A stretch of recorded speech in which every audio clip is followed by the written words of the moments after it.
North Korea has effectively tested first-ever solid-fuel intercontinental ballistic missile, ICBM, known as Hwasong18. In a stunning move that has sent shockwaves throughout the international community, North Korea has successfully tested its first-ever solid-fuel intercontinental ballistic missile, ICBM, known as the Hwasong18. The test, which took place in the early hours of the morning on Wednesday, was confirmed by the country's state-run media outlet, the Korean Central News Agency, KCNA. According to the report, the missile was fired from a mobile launcher and traveled a distance of over 2,500 miles before landing in the sea off the east coast of North Korea. Experts have warned that the successful testing of a solid-fuel ICBM represents a significant technological advancement for North Korea's missile program.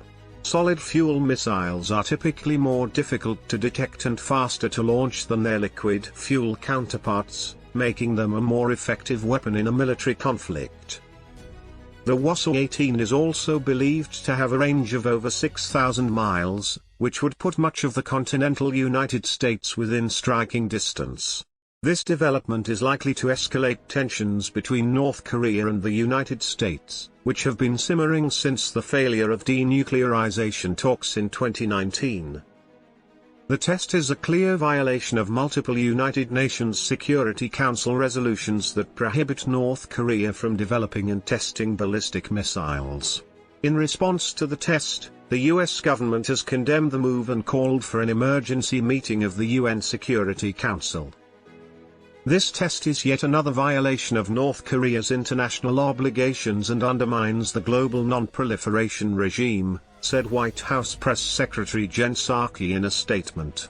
We call on North Korea to refrain from further provocations and to engage in meaningful dialogue with the United States and our allies. The Hwasong-18 is just the latest in a series of missile tests that North Korea has conducted in recent years. In 2017, the country successfully tested an ICBM that was believed to be capable of reaching the US mainland.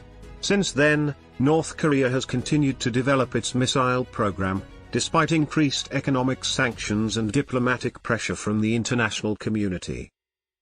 The successful testing of the Hwasong-18 is likely to further isolate North Korea from the rest of the world and deepen its reliance on China, its main ally and trading partner.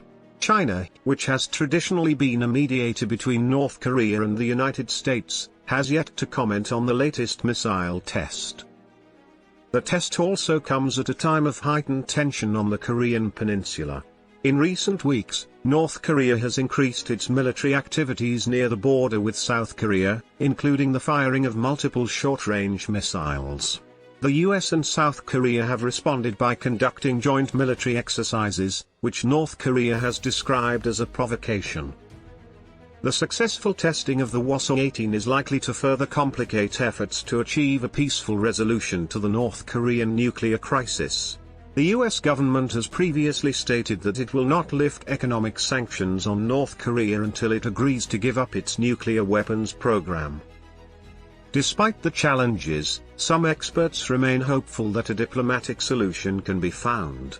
There is no military solution to the North Korean nuclear crisis, said Bruce Klingner, a senior research fellow at the Heritage Foundation. We need to continue to apply diplomatic pressure and work with our allies to find a way to bring North Korea back to the negotiating table.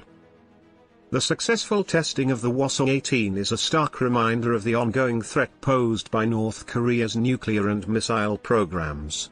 The international community must remain vigilant and work together to find a peaceful solution to this dangerous situation. If you like this video, then don't forget to subscribe to our channel for more international affairs videos.